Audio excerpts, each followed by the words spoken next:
नमस्कार शेतकरी मित्रांनो, जामदार रेशीम उद्योगमध्ये स्वागत आहे. तर शेतकरी मित्रांनो, आज लातूरवरून आपल्याकडे शेतकरी मित्र आहेत, ते विजिट देण्यासाठी आलेले आहेत. तर चला तर आपण त्यांची ओळख करून घेऊया. तुमचा परिचय सांगा. माझं नाव आहे विजय कुमार शंकरराव शिंदे, अच्छा राहणार गांजूर, तालुका चाकूर, जिल्हा लातूर. अच्छा. तुमचं? माझं नाव प्रदीप ताम्रध्वजवीर, मी राहणार भुरीचा आहे, तालुका लातूर, जिल्हा लातूर. अच्छा. तर आता तुम्ही आमच्या शेडवरती व्हिजिट दिली, तर त्यातून तुम्हाला तुमच्या बागेमध्ये, आता तुम्ही पण एक रेशीम उद्योजक आहे, तुमची बाग आणि आमच्या बाग यामध्ये तुम्हाला काय डिफरन्स आढळला आणि कोणकोणते तुम्हाला बदल करणे काळाची गरज आहे?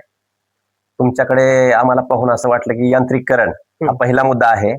आणि दुसरा मुद्दा, जे तुम्ही कमीत कमी खर्चामध्ये अधिकाधिक उत्पादन जे काढता, अच्छा. तेच आम्ही शिकण्यासाठी तुमच्याकडे आलेलो आहोत. आता आमच्या बागेपासून म्हणजे आमच्या प्लॉट पासून तुमचं अंतर किती आहे आणि तुम्ही कधी निघाला होता? जवळपास तुमच्या बागेपासून आमचं अंतर साधारणतः 300 ते 350 किलोमीटर आहे आणि काल आम्ही निघालो होतो. आता इथं आल्यानंतर तुम्हाला जी माहिती मिळाली ती तुम्हाला समाधानकारक वाटली का कशी वाटली? अतिशय कारक तर आहेच, पण अतिशय उपयुक्त आहे. आता इथून गेल्यानंतर त्याची अंमलबजावणी आजपासून पोहोचलेल्या वेळेपासून आम्ही स्टार्ट करणार आहेत. बर. आणि इथं तुम्हाला कोणत्या कोणत्या गोष्टी नवीन तुम्हाला शिकायला भेटल्या? आम्हाला बागेतील यांत्रिकीकरण, सर्वात महत्वाची गोष्ट इलेक्ट्रिक कातर, हे सगळ्यात महत्वाची गोष्ट वाटली.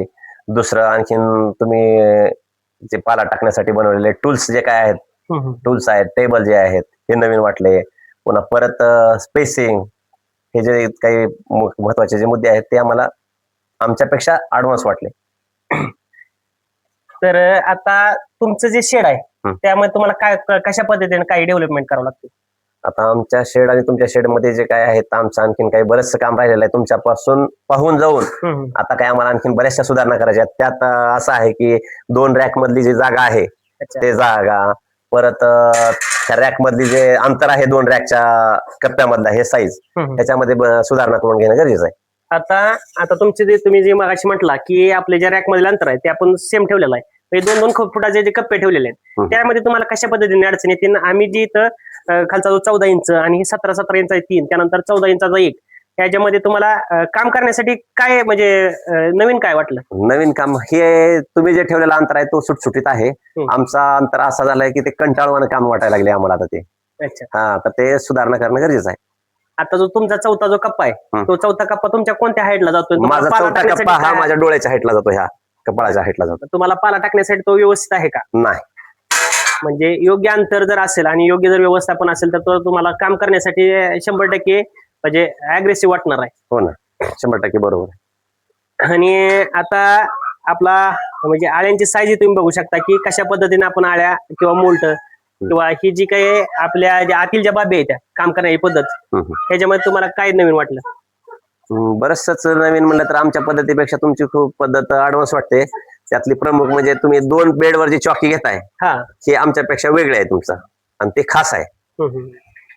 तर आमची एक पद्धत असते की ज्यावेळेस आपल्या शेडमध्ये चॉकी येते तर त्या शेडमध्ये आल्यानंतर आपण हे 2 मदर बेड आहेत, ह्या मदर बेडवरती चॉकी घेतो आणि एक काम करण्याचं आपलं एक विशेष तत्व आहे की ज्यावेळेस आपला मोल्ट बसतो, आता बरेच शेतकरी काय करतात की मोल्ट सेट झाल्यानंतर की मोल्ट सेट होऊन पास झाल्यानंतर स्पेसिंग देतात.